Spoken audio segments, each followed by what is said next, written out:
Radšej si čítam knižky, kde je moja záložka. O čom to dnes, deti, bude? Prezradí vám Stonožka. Kamaráti, asi sa zhodneme, že dobrých kníh nikdy nie je dosť. A vďaka Bohu za vydavateľstvo Stonožka, ktoré stále prináša nádherné tituly, nádherne ilustrované knihy, nové knihy, knihy pre tých najmenších, ale aj trošku väčších čitateľov, a môžem vám prezradiť, že aj ja sa rada k niektorým knihám vrátim z môjho detstva. Dnes sa budeme rozprávať o troch krásnych knihách. Prvá kniha sa volá Popík a jeho veľké dobrodružstvá. Druhá kniha, o ktorej sa budeme rozprávať, je od slovenského autora, ktorý sa volá Roman Brat a kniha sa volá Stromkáči. No a posledná kniha, nádherne ilustrované jedinečné vydanie knihy Malá princezna. Tak, tí z vás, milí kamaráti, ktorí nás pravidelne sledujete, určite poznáte Myšku a jej malých pacientov. No a v tejto chvíli vám predstavíme jej kamaráta, ktorý sa volá Popík, a kniha, o ktorej sa budeme rozprávať, sa volá Popík a jeho veľké dobrodružstvá. Prezradím vám, že ja keď som bola malá, tak som vždy chcela psíka teriéra. Presne takého, aký je Popík. A ako to dopadlo, mám doma cocker spaniela a talianskeho chrtíka, ale určite si budem čítať spolu s mojimi deťmi knihu práve o Popíkovi. Trošku vám ho predstavíme. Popík je veľmi milý teriér so šťastným pohľadom a s nezbedným ňufákom, ktorý pomáha svojej kamarátke Myške viesť veterinárnu kliniku. Spolu sa dokážu naozaj výborne postarať o zvieratka, ktoré potrebujú pomoc. No, a ako dopadne príbeh tejto knihy o Popíkovi, tak to sa dozviete, keď si ju prečítate. Ale ja vám už teraz prezradím, že Popík má svojho kamaráta, ktorý sa volá Fliačik.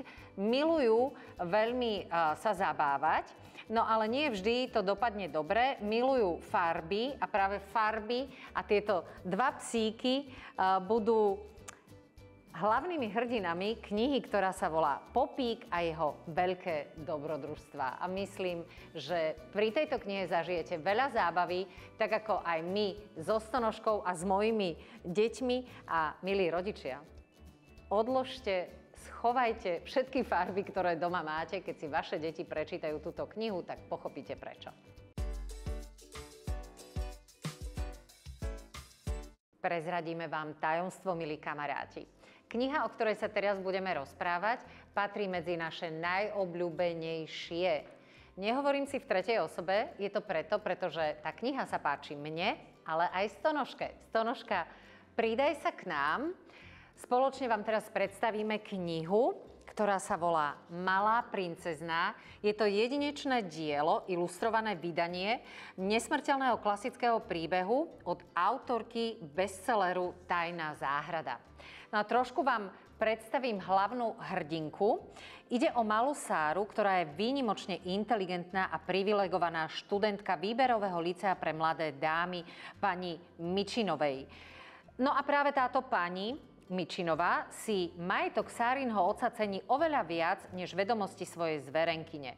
No a keď sa stane veľké nešťastie a Sárin otec zomrie, tak táto pani sa snaží využiť celú situáciu. Sára sa zrazu ocitne úplne v novej nepríjemnej situácii. Žije vykázaná v podkroví a pracuje ako slúžka. Ale ani bieda, útlak, hlad alebo zlé zaobchádzanie ju nezlomia. Sára má totiž neuveriteľnú vnútornú silu. No a ako tento príbeh dopadne, ktorý môže vyzerať na začiatku ako veľmi smutný, sa dozviete, keď si prečítate knihu Malá princezna, ktorá je obohatená o nádherné ilustrácie z viktoriánskeho Anglicka. Tak verím, že sa vám kniha bude páčiť. Ja myslím, že Huga Sníčka vám určite nemusím zvlášť predstavovať. Hugo, vitaj. Ďakujem, ahojte. Poznáte ho určite z obrazoviek televízie Jojko, ale Hugo je tu dnes preto, aby sme sa s ním porozprávali spolu so Stonožkou o knihe, ktorú napísal vynikajúci slovenský autor Roman Brat. Kniha sa volá Stromkáči a Hugo, ja ťa poprosím, aby si našim kamarátom povedal, o čom kniha je.